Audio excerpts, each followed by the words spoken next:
Bom dia, turma do primeiro ano B, manhã.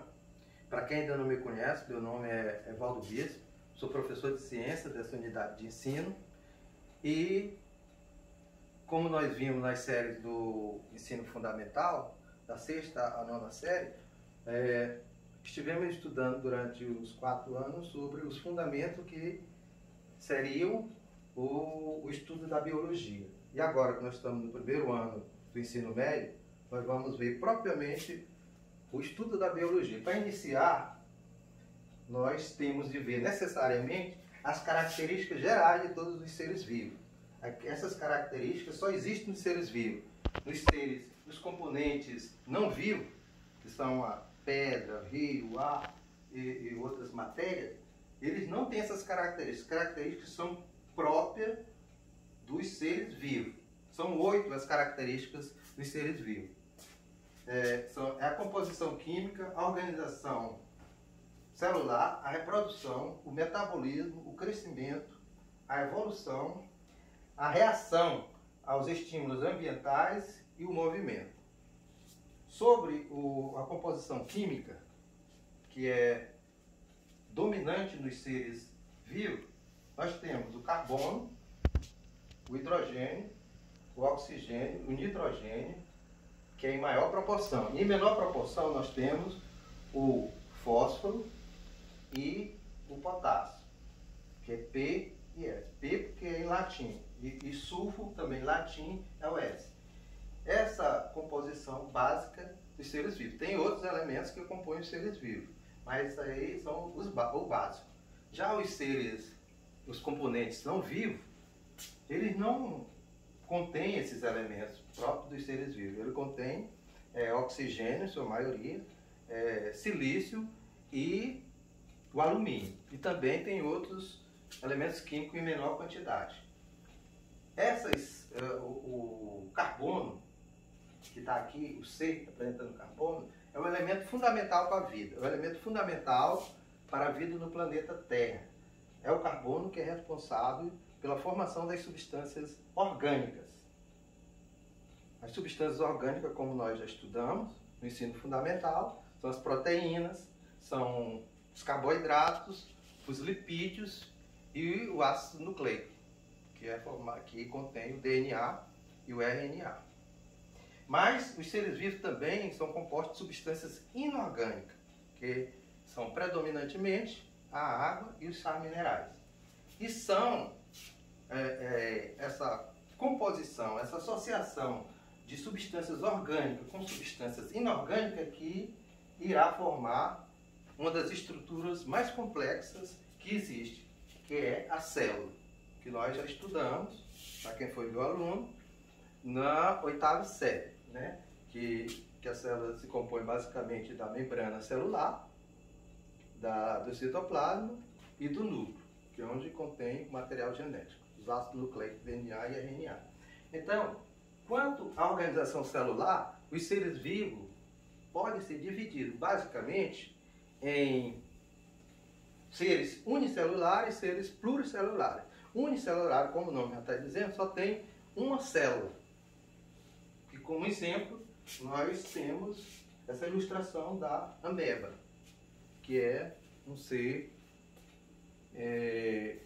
microscópico, né? Só tem uma célula. Já os multicelulares são seres vivos compostos de muitas células. São todas as plantas, todos os animais. São compostos de uma organização multicelular. Já a partir da organização celular, nós podemos ver a característica seguinte, que é a reprodução. A reprodução ela é responsável pela perpetuação da espécie, né? Como sabemos. Sem reprodução, não pode haver a permanência das espécies no planeta. Então é através da reprodução que acontece o surgimento de novos indivíduos e a manutenção das espécies. A reprodução pode ser assexuada, sem a presença do sexo, e sexuada.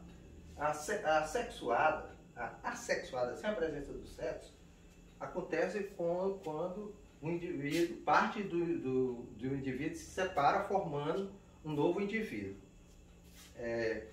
E esse tipo de reprodução, os indivíduos que surgem são sempre iguais àqueles que lhe dão origem, porque o material genético é o mesmo. E sempre tende a ser assim, a não ser que ocorra uma mutação. Se ocorrer uma mutação, aí altera o formato do indivíduo, as características do indivíduo, tanto interna como externa. Mas esse tipo de reprodução, que nós conhecemos como assexuada, sem a presença do sexo, é o que chamamos de clone. Ficou conhecido até mundialmente com a ovelha Dolly, né? Passou até na novela de televisão.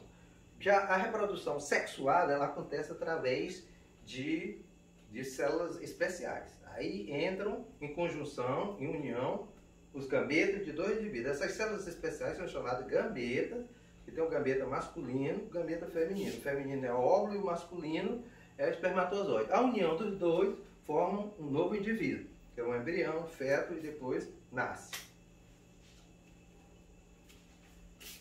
Em seguida, a característica que temos é o metabolismo. O que é o metabolismo? Metabolismo, no grego, surge do grego. A palavra surge do grego metabólico, que quer dizer transformar. O metabolismo é um conjunto de transformações químicas, é um conjunto de reações químicas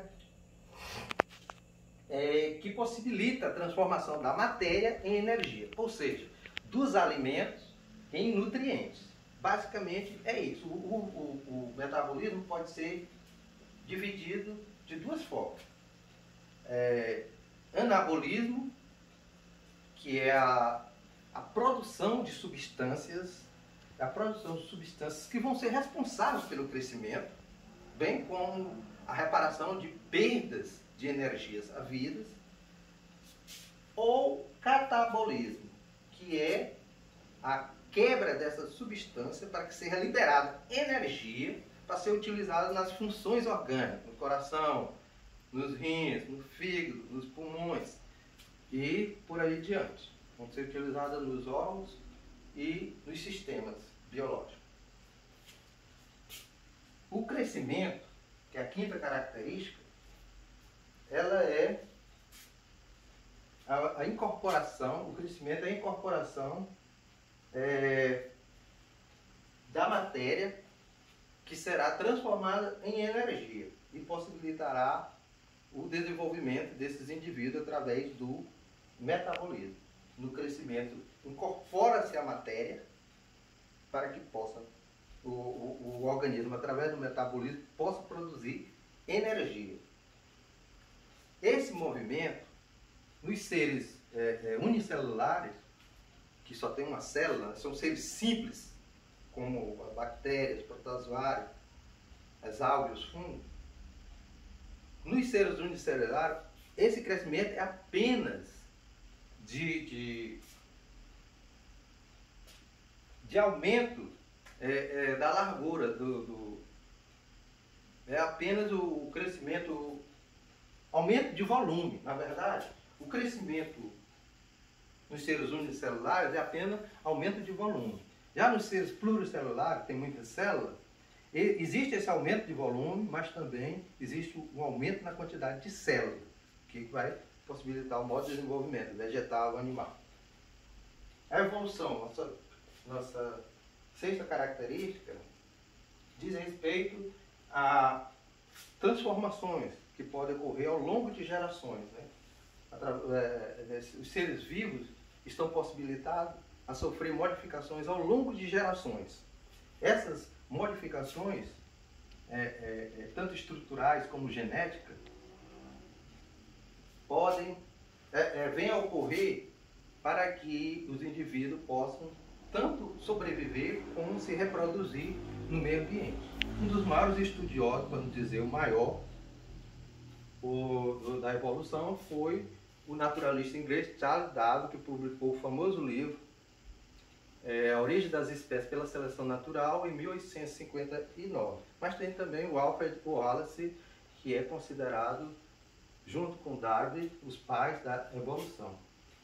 Sobre a evolução, eu posso informar rapidamente que em 1973 aconteceu a produção, digamos assim, de uma frase, título, que ficou marcante na história da biologia, que foi feita pelo grande biólogo ucraniano Theodosius Tanzensky, onde ele afirmou categoricamente: o estudo da biologia não faz sentido.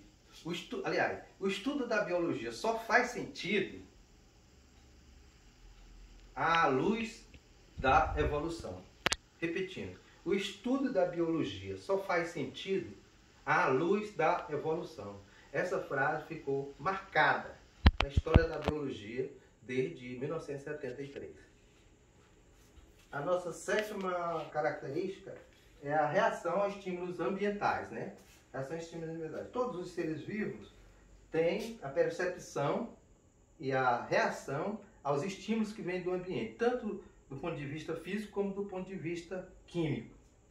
A ameba, por exemplo, tem uma reação, tem como reação química a localização de sua fonte de alimento. Por exemplo, quando tem uma substância que faz parte do alimento da ameba existe em grande concentração, a ameba tende a se aproximar daquela fonte de alimento. Mas também ela está possibilitada por mecanismos naturais a evitar aqueles estímulos que são nocivos a ela se afasta. E também pode ser visto também do ponto de vista dos vegetais. Aqui está presente as flores do girassol, que elas tendem a girar permanentemente durante todo o dia no rumo do sol.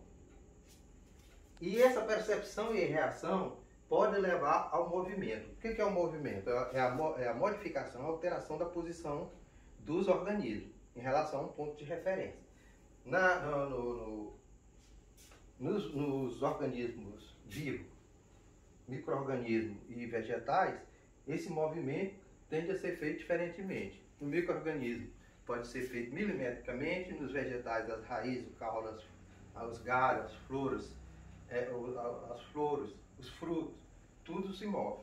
E nos animais, estes possuem um movimento que é especial, chamado de locomoção, que é o deslocamento com o uso das próprias forças.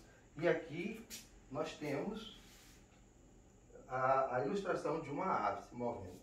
E temos, no caso direto aqui, todos nós aqui que nos movemos por conta própria.